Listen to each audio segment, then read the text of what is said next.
उम्मीदों की क्रांति फ्रांसीसी क्रांति में महिलाओं की भूमिका। फ्रांसीसी क्रांति ने आजादी, बराबरी और भाईचारे के विचारों को बहुत आगे बढ़ाया। इस क्रांति ने न केवल राजनीतिक और सामाजिक ढांचे को बदल दिया, बल्कि महिलाओं के जीवन में भी एक महत्वपूर्ण बदलाव लाया। पुरुषों के साथ साथ औरतों ने भी इस क्रांति में बढ़ चढ़कर हिस्सा लिया। वे न केवल क्रांति के समर्थक थीं, बल्कि उन्होंने इसके लिए अपने जीवन को भी दांव पर लगा दिया। वे एक अच्छी जिंदगी की उम्मीद लेकर आई थीं। उनके सपनों में एक ऐसा समाज था जहां उन्हें समान अधिकार और सम्मान मिले। वे समाज में, राजनीति में और पैसों के मामले में बराबरी चाहती थीं। उनकी मांगें केवल आर्थिक नहीं थीं, बल्कि वे सामाजिक और राजनीतिक सुधार भी चाहती थीं। उन्होंने इस क्रांति में बहुत महत्वपूर्ण भूमिका निभाई। उनके योगदान के बिना शायद यह क्रांति इतनी प्रभावशाली नहीं हो पाती। महिलाओं ने विरोध प्रदर्शनों में हिस्सा लिया। वे सड़कों पर उतरी, बैनर उठाए और अपने अधिकारों के लिए आवाज उठाई। उन्होंने राजनीतिक बहसों में अपनी बात खुलकर कही। वे निडर होकर अपने विचार व्यक्त करती थीं और समाज में बदलाव की मांग करती थीं। उन्होंने अपने हेतु के लिए संघर्ष किया। उनके संघर्ष ने समाज को यह सोचने पर मजबूर कर दिया कि महिलाओं के अधिकार भी महत्वपूर्ण हैं। वे पढ़ाई लिखाई, नौकरी और राजनीति में बराबरी चाहती थीं। वे चाहती थीं कि उन्हें भी वही अवसर मिले जो पुरुषों को मिलते हैं। फ्रांसीसी क्रांति ने महिलाओं को एक नई समझ दी। इस क्रांति ने उन्हें यह सिखाया कि वे भी समाज में महत्वपूर्ण भूमिका निभा सकती हैं। हालांकि उनकी राह आसान नहीं थी। उन्हें कई प्रकार की कठिनाइयों का सामना करना पड़ा। उन्हें बहुत सारी चुनौतियों का सामना करना पड़ा। समाज के पुराने नियम और परंपराएं उनके रास्ते में बाधा बनकर खड़ी थीं। पुरुषों का समाज उनके अधिकारों के खिलाफ था। वे नहीं चाहते थे कि महिलाएं समान अधिकार प्राप्त करें। फिर भी महिलाओं ने हार नहीं मानी।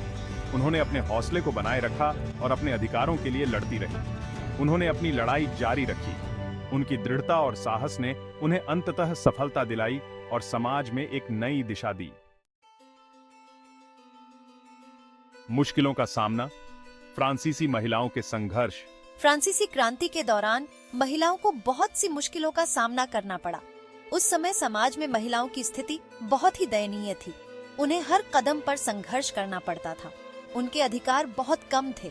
उन्हें समाज में बराबरी का दर्जा नहीं मिलता था और उनके अधिकारों को हमेशा दबाया जाता था। उन्हें पढ़ाई लिखाई और नौकरी के मौके कम मिलते थे। शिक्षा के क्षेत्र में भी उन्हें बहुत सी कठिनाइयों का सामना करना पड़ता था। नौकरी पाने के लिए भी उन्हें कई बाधाओं का सामना करना पड़ता था। उन्हें संपत्ति रखने का हिकू नहीं था। संपत्ति के मामले में भी उन्हें हमेशा पुरुषों पर निर्भर रहना पड़ता था। कानून के हिसाब से वे पुरुषों के नीचे थीं। कानूनी रूप से भी उन्हें बराबरी का दर्जा नहीं मिलता था और उनके अधिकारों को हमेशा नजरअंदाज किया जाता था। उन्हें शादी के लिए मजबूर किया जाता था। शादी के मामले में भी उनकी मर्जी का कोई महत्व नहीं था और उन्हें जबरदस्ती शादी करनी पड़ती थी। उनके लिए तलाक लेना लगभग नामुमकिन था। तलाक के मामले में भी उन्हें कई कानूनी अड़चनों का सामना करना पड़ता था और उन्हें न्याय नहीं मिलता था। घर में हिंसा से उनकी रक्षा का कोई तरीका नहीं था। घरेलू हिंसा के मामले में भी उन्हें कोई सहारा नहीं मिलता था और वे हमेशा पीड़ित रहती थीं। यह सब देखते हुए महिलाओं ने अपनी आवाज उठाने का फैसला किया। उन्होंने सोचा कि अब और चुप नहीं बैठा जा सकता और अपने हक के लिए लड़ना जरूरी है। उन्होंने अपने हकूक के लिए लड़ना शुरू किया। उन्होंने सड़कों पर उतरकर अपने अधिकारों की मांग की और समाज में बराबरी का दर्जा पाने के लिए संघर्ष किया। उन्होंने मांग की कि उन्हें भी पुरुषों के बराबर समझा जाए। उन्होंने समाज में अपनी पहचान बनाने के लिए कड़ी मेहनत की और अपने अधिकारों के लिए लड़ाई लड़ी। इस संघर्ष ने उन्हें मजबूत बनाया और उन्होंने समाज में अपनी एक अलग पहचान बनाई। एक साथ आवाज उठाना, महिलाओं के राजनीतिक क्लब। फ्रांसीसी क्रांति के दौरान महिलाओं ने अपने अधिकारों के लिए एक साथ आवाज उठाई। उन्होंने कई राजनीतिक क्लब बनाए। इनमें से सबसे मशहूर क्लब था society of revolutionary republican women. इन क्लबों ने महिलाओं को एक मंच प्रदान किया। यहाँ वे अपनी बात कह सकती थीं। वे राजनीतिक मुद्दों पर बातचीत कर सकती थीं। उन्होंने अखबार और पत्रिकाएं छापी। महिलाओं ने अपने अधिकारों के लिए अर्जियां दी। उन्होंने सरकार पर दबाव बनाया। वे पढ़ाई लिखाई, नौकरी और राजनीति में बराबरी चाहती थीं। कानून की नजर में क्रांतिकारी सरकार और महिलाओं के अधिकार। क्रांतिकारी सरकार ने महिलाओं की जिंदगी में कुछ सुधार किए।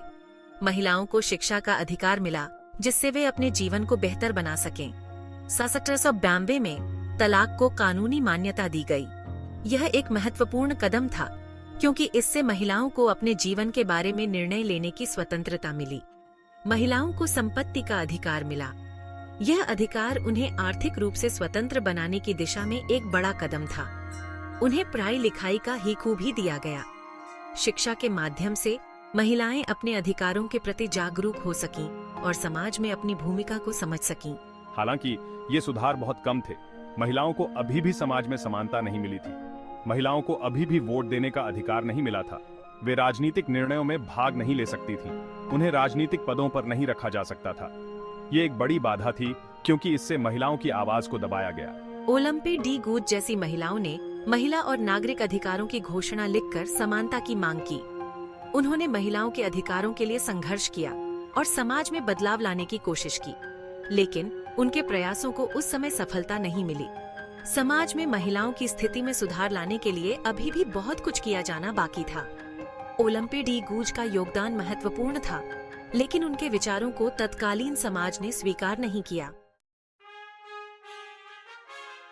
आजादी का सफर, फ्रांसीसी उपनिवेशों में दास प्रथा का अंत। फ्रांसीसी क्रांति का असर सिर्फ फ्रांस तक ही सीमित नहीं रहा। इसके विचार पूरी दुनिया में फैल गए। 1696 में फ्रांसीसी सरकार ने अपने सभी उपनिवेशों में दास प्रथा को खत्म कर दिया। ये एक बहुत बड़ा फैसला था। इससे लाखों गुलामों को आजादी मिली। ये फ्रांसीसी क्रांति के सबसे महत्वपूर्ण योगदानों में से एक था। हालांकि दास प्रथा को खत्म करना आसान नहीं था। उपनिवेशों में इसका विरोध हुआ, लेकिन क्रांतिकारी सरकार अपने फैसले पर अटल रही। त्रिकोण व्यापार, फ्रांसीसी क्रांति और दास व्यापार का पतन। दास व्यापार अटलांटिक महासागर के पार होने वाले एक त्रिकोणीय व्यापार का हिस्सा था। यूरोप से बनी हुई चीजें अफ्रीका भेजी जाती थीं। वहां से गुलामों को अमेरिका ले जाया जाता था। अमेरिका से चीनी, तंबाकू और कपास जैसी चीजें यूरोप भेजी जाती थीं। फ्रांसीसी क्रांति ने त्रिकोणीय व्यापार को बहुत नुकसान पहुंचाया। दास प्रथा के खत्म होने से दास व्यापार बंद हो गया। इससे यूरोपीय अर्थव्यवस्था पर भी असर पड़ा। जिंदगी में बदलाव, क्रांति का रोजाना की जिंदगी पर प्रभाव। फ्रांसीसी क्रांति ने रोजाना की जिंदगी में भी बदलाव लाए। नए कानून बनाए गए, पढ़ाई लिखाई के तरीके में सुधार किया गया, धार्मिक आजादी की घोषणा हुई, नया मापने का तरीका, मीट्रिक प्रणाली अपनाया गया। लोगों ने नागरिक और नागरिक जैसे नए शब्दों का इस्तेमाल करना शुरू कर दिया। क्रांति के विचारों ने कला, साहित्य और संस्कृति को भी प्रभावित किया। 70 और 97 में नेपोलियन बोनापार्ट ने फ्रांस में सत्ता अपने हाथ में ले ली। उसने खुद को सम्राट घोषित कर दिया। नेपोलियन ने क्रांति के कई सुधारों को जारी रखा। मैंने कानून व्यवस्था में सुधार किया। मैंने पढ़ाई लिखाई के तरीके को मजबूत किया। मैंने अर्थव्यवस्था को स्थिर किया। हालांकि नेपोलियन ने महिलाओं के अधिकारों को कम कर दिया। उसने अखबारों की आजादी पर रोक लगा दी।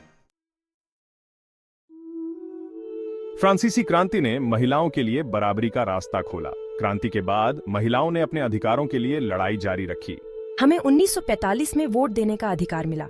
20वीं शताब्दी में हमने पढ़ाई लिखाई, नौकरी और राजनीति में बराबरी हासिल की। फ्रांसीसी क्रांति ने महिलाओं को एक नई समझ दी थी। इसने उन्हें अपने हीक्यू के प्रति जागरूक बनाया था।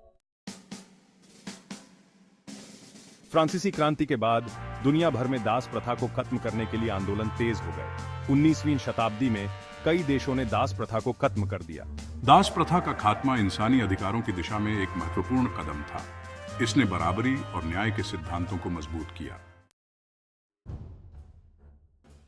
फ्रांसीसी क्रांति मानव इतिहास का एक महत्वपूर्ण मोड़ थी। इसने आजादी, बराबरी और भाईचारे के विचारों को बहुत आगे बढ़ाया। क्रांति ने महिलाओं और गुलामों की जिंदगी में महत्वपूर्ण बदलाव लाए। हालांकि क्रांति के बाद भी इन विचारों को पूरी तरह से हकीकत में नहीं बदला जा सका। फिर भी इसने एक बेहतर समाज बनाने की नींव रखी। फ्रांसीसी क्रांति ने दुनिया भर के लोगों को प्रेरित किया।